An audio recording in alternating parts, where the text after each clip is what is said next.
Et quand je vous dis problème de santé, petit problème, c'est même un gros problème. Aujourd'hui, tous les spécialistes sont en train de dire qu'on est en train de vivre une épidémie de maladies rénales.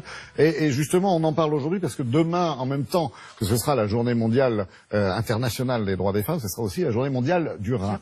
Donc on va pouvoir alerter effectivement puissance plus la Terre entière sur cette véritable épidémie.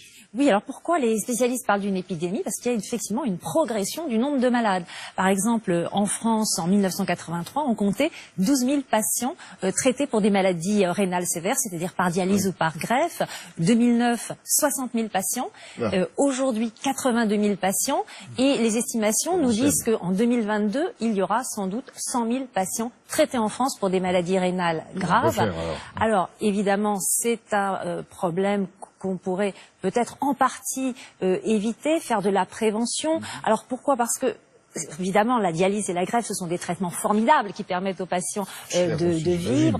Par exemple, 82 000 patients traités chaque année en France par dialyse et greffe, c'est 4 milliards d'euros. Donc, est-ce qu'on peut faire mieux, par exemple? C'est vrai qu'un traitement comme la dialyse, c'est formidable, mais c'est contraignant pour les patients. C'est aller 3 fois par semaine dans un centre de dialyse, être lié à une machine, enfin. Donc, comment faire mieux sur le plan financier et sur le plan humain? Comment éviter ou retarder l'apparition des maladies rénales? Eh bien, il faut en connaître les facteurs de risque, parce que certains facteurs de risque sont évitables. On regarde.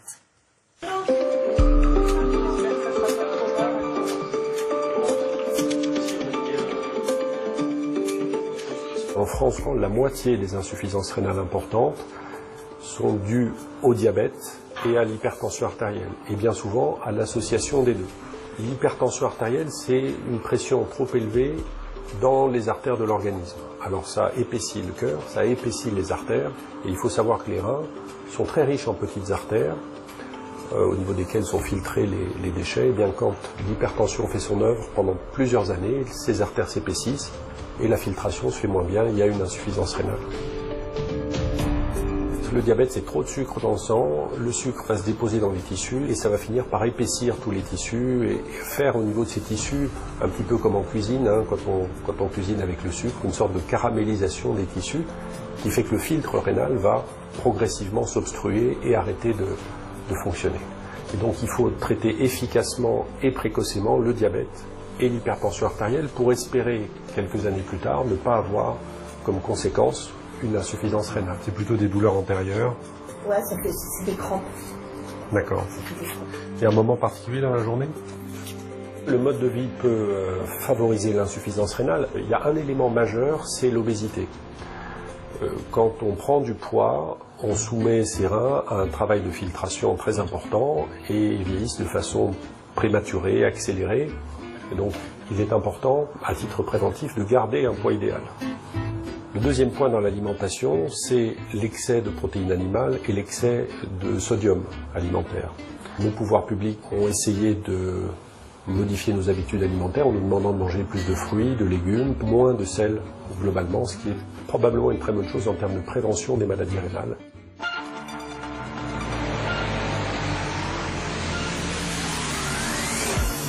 Alors, est-ce que la pollution peut avoir un impact sur la situation rénale? Ma réponse est oui. En particulier, les particules fines peuvent induire certaines maladies rénales. Les métaux lourds peuvent induire certaines maladies rénales. Et puis, on sait qu'il y a dans plusieurs régions du monde des épidémies d'insuffisance rénale qui sont liées à des pesticides. Et donc, en France, il y a quand même de forts soupçons et donc de grandes études à mener pour la prévention. Pour en savoir plus, Brigitte Fanny, oui, je vous conseille le site internet de la Fondation du Rhin, qui est une fondation très impliquée dans la prévention, dans la recherche et le financement de la recherche pour les maladies rénales. Vous savez que, par exemple, si on arrive à éviter une année de dialyse pour un patient, c'est 80 000 € d'économiser. Et c'est pour le patient, évidemment, plus de confort et plus de liberté dans sa vie personnelle et professionnelle. Merci beaucoup, Brigitte Fanny. Merci à tous les deux pour